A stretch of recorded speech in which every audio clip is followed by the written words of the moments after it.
Hello everyone, welcome back in Anju English academy. I am Anju. आज हम पढ़ेंगे क्लास 9 का chapter 9 the bond of love. In this chapter the bond of love is between the human beings and animals. इंसान और जानवर के बीच के प्यार को इस स्टोरी के थ्रू दिखाया गया है। इस स्टोरी में ऑथर की वाइफ है और उनका पेट है एक स्लोथ बेयर।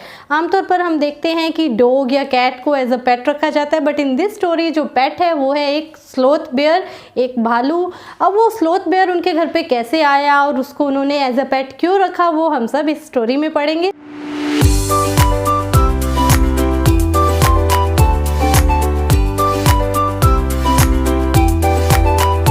कहानी की शुरुआत होती है ऑथर से। ऑथर कहता है कि ये 2 साल पहले की बात है। 2 साल पहले वो अपने एक फ्रेंड के साथ मैसूर के पास शुगर केन फील्ड्स में गए थे। वहाँ खेतों में जाते हुए अचानक से फायरिंग होने लगती है। अब वो फायरिंग की आवाज़ सुनकर जो वहाँ पर जंगली सूअर है वो भागने लगते हैं। कुछ जंगली सूअर तो मर जाते हैं और कुछ अपनी जान बचाकर भाग जाते हैं।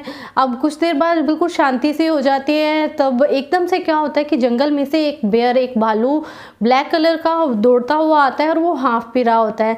अब ऑथर कहते हैं कि अगर मैं होता तो शायद ऐसा कभी ना करता कि उसको मारता बिना किसी कारण के, पर जो उसका फ्रेंड होता है वो अपनी गन से फायरिंग करता है और जो वो बेयर होता है वो वहीं पर गिर जाता है और उसकी डेथ हो जाती है। अब वो जो बेबी बेयर जब बाहर आता है तो वो कडल करने लग जाता है, रोने लग जाता है और देखते हैं उसकी मदर नहीं उठ रही है तो वो जंगल की तरफ चला जाता है।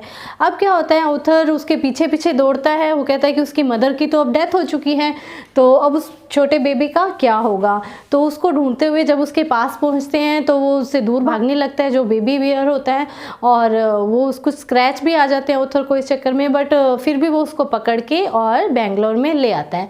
अब बेंगलोर में लाकर अपने घर में वो जब उसको लेकर आता है तो अपनी वाइफ को एज ए प्रेजेंट गिफ्ट कर देता है। अब उसकी वाइफ इतना प्यारा सा गिफ्ट देखकर बहुत ही खुश होती है और उसको अपने पास रख लेती है। अब वो जो बेबी बेयर होता है उसको, वो मेल होता है, तो उसकी जो वाइफ होती है ऑथर की, उसका नाम ब्रूनो रखती है। अब ब्रूनो और ऑथर की वाइफ, इन दोनों के बीच एक बॉन्डिंग सी हो जाती है। दोनों एक दूसरे को बहुत पसंद करने लगते हैं और ऑथर की वाइफ जब उसको पहली बार देखती है तो एक कलर्ड रिबन उसके गले में बांध देती है और उसका नाम आपको जैसे बताया ये ब्रूनो रखती है। उसके साथ सारा दिन खेला करती थी। अब क्या होता है, उनके घर में कोई टेनेंट्स रहते हैं, किराएदार, उनके जो बच्चे थे वो भी ब्रूनो के फ्रेंड बन जाते हैं और 2 एलेस्टियन डॉग्स उनके घर पर होते हैं, वो भी ब्रूनो के दोस्त बन जाते हैं। इस तरह वो लोग खूब मस्ती करते हैं।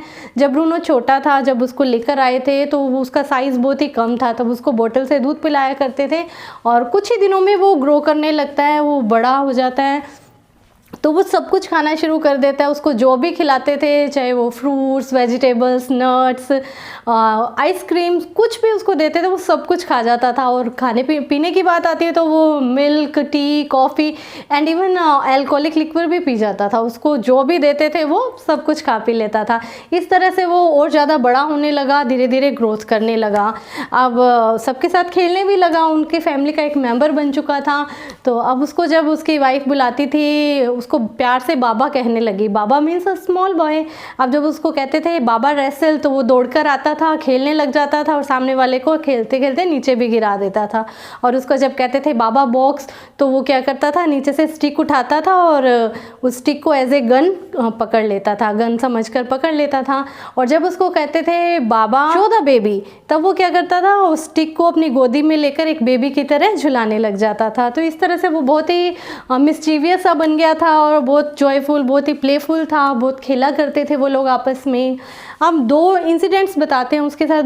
2 एक्सीडेंट्स होते हैं ब्रूनो के साथ। एक दिन क्या होता है कि ब्रूनो लाइब्रेरी में जाता है और लाइब्रेरी में चूहे मारने की दवा पड़ी होती है और उसको वो खा लेता है और उसकी हालत क्या होती है, वॉमिटिंग करने लग जाता है। एक साइड से पैरालिसिस भी उसको हो जाता है और एक साइड पूरी उसकी स्वेल हो जाती है बॉडी। तो वो अपने आप को घसीटता हुआ ऑथर की वाइफ के पास जाता है और ऑथर की वाइफ जब उसको लाइब्रेरी से बाहर आते हुए देखती है तो वो समझ जाती है कि शायद इसने वो जहर खा लिया होगा जो चूहे मारने के लिए वहाँ पर रखा हुआ था। उसको फिर जल्दी से वेट के पास लेकर जाया जाता है। वेट मीन्स वेटनरी डॉक्टर, जो जानवरों के डॉक्टर होते हैं। अब उसको जब ब्रूनो को वहाँ पर लेकर जाते हैं तो जो डॉक्टर होता है वो कुछ उसको जब सब कुछ बताया जाता है ब्रूनो के बारे में तो वो अपनी कुछ बुक्स को स्टडी करता है और फिर वो एक इंजेक्शन लेता है और उसको ब्रूनो को लगाता है। अब जब उसको इंजेक्शन लगाते हैं तो उसको कुछ भी असर नहीं होता है, वैसे ही वो वॉमिटिंग कर रहा होता है और उसकी हालत और बिगड़ने लगती है। फिर कुछ देर बाद उसको दूसरा इंजेक्शन लगाया जाता है और उसके कुछ देर बाद वो कुछ ठीक फील करने लगता है, एकदम ठीक सा हो जाता है और गाड़ी में जाकर बैठ जाता है। और उसकी जो वाइफ है, नैरेटर की वाइफ, वो बहुत सारा खाने का सामान साथ लेकर आई थी, ब्रूनो को खिलाती है तो वो सब कुछ खा लेता है और ऐसे बिहेव करता है जैसे उसको कभी कुछ हुआ ही नहीं था। और वो ऐसे शो करता है जैसे कि वो जहर तो उसके लिए कोई कुछ भी मामूली सी चीज़ थी और खूब मस्ती करने लग जाता है। इस तरह वो घर चले जाते हैं। अब कुछ दिन के बाद क्या होता है कि गाड़ी में इंजन ऑयल होता है ना, वो निकाल के ऑथर ने रखा होता है एक कमरे में, तो उसको वो पी जाता है ब्रूनो। और उसको पीने के बाद भी उसको कुछ भी नहीं होता है और वो इतना स्ट्रॉन्ग बन जाता है, इतना हेल्दी, उसको कोई फ़र्क ही नहीं पड़ता। जैसे इंजन ऑयल भी उसने पानी की तरह ही वो पी जाता है और उसे कुछ भी नहीं होता। इस तरह ये 2 एक्सीडेंट्स उसके साथ होते हैं।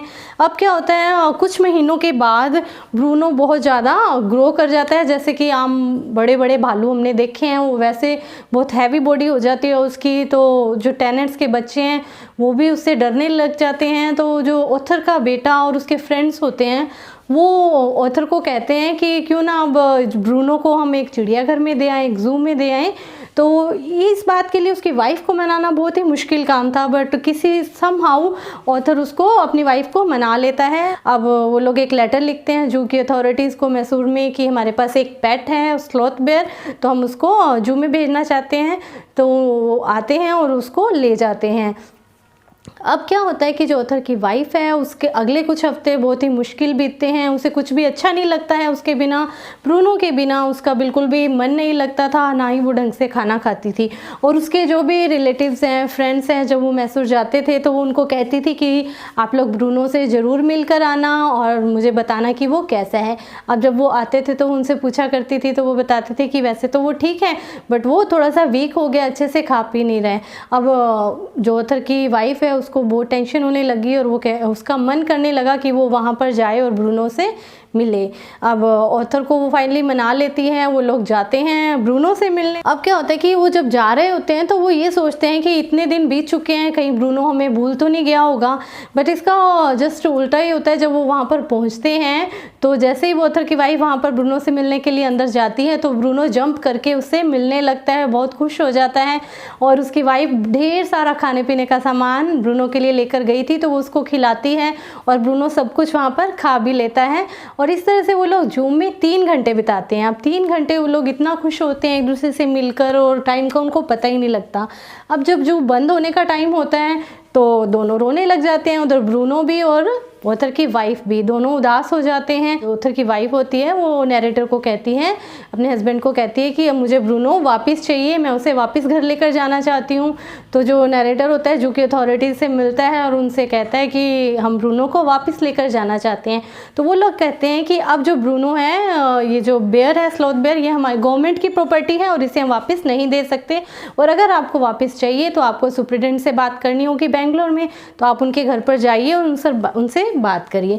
तो वो लोग फिर वहाँ वापस जाते हैं बेंगलोर में और सुप्रिटेंडेंट से बात करते हैं, उन्हें सारी सिचुएशन के बारे में बताते हैं कि ब्रूनो की कैसी हालत थी उसके बारे में भी बताते हैं। तो वो मान जाता है और जो कि अथॉरिटीज़ होती हैं उनको कहता है कि एक पिंजरे का भी इंतज़ाम किया जाए और उसको सही तरीके से मैसूर से बेंगलोर शिफ्ट किया जाए। कुछ दिनों के बाद वो ब्रूनो जो है वापस आ जाता है घर पर और सब लोग बहुत ही खुश होते हैं। उसकी वाइफ और ब्रूनो आपस में, उनकी जो बॉन्डिंग है, उनका लव और अफेक्शन है, वो देखने वाला था। वो दोनों बहुत ही खुश होते हैं एक दूसरे से मिलकर। अब ब्रूनो वापस आ गया है तो अब क्या किया जाए, तो वो लोग डिसाइड करते हैं कि वो लोग ब्रूनो के लिए, क्योंकि ब्रूनो बहुत बड़ा हो चुका था और तो वो डिसाइड करते हैं कि उसके लिए एक अलग से आइलैंड बनाएंगे। तो वो अपने घर के अंदर ये एक आइलैंड बनाते हैं जो 20 फुट लंबा और 15 फुट चौड़ा होता है, गहराई में होता है। और उसके आसपास वो एक पिट बनाते हैं जिसको पानी से भर देते हैं ताकि वो बाहर आकर किसी को नुकसान ना पहुंचा सके। तो इस तरह से ब्रूनो के लिए एक अलग सा घर बना दिया जाता है, एक छोटा सा आइलैंड बना दिया जाता है और वहाँ पर एक बॉक्स भी रख दिया जाता है जिसके अंदर ब्रूनो को जब भी टाइम मिलता था वो रेस्ट करता था, सोता था। और वहाँ पर एक स्टिक भी रख दी जाती है जिससे वो खेला करता था। अब वहाँ पर जाने का क्या तरीका था, तो ऑथर की वाइफ जब भी उससे मिलने जाया करती थी वो वहाँ पर एक मैंगो ट्री था, उस मैंगो ट्री के ऊपर एक रस्सी बांधी गई थी और कुछ इस तरह से उसको बांधा गया था कि जब उसको खींचा जाता था तो जो खींचता था वो डायरेक्ट उस जगह पर आइलैंड में अंदर पहुंच जाता था। तो उसकी वाइफ आइलैंड में जाती थी, ब्रूनो के साथ खेलती थी, उसको खूब खाना भी खिलाती थी। तो इस तरह से अब 15 महीने का ब्रूनो हो चुका था और बहुत बहुत ही हैवी हो गया था, जैसे कि भालू होते हैं बड़े बड़े से ब्लैक फर वाले, वैसा बन चुका था।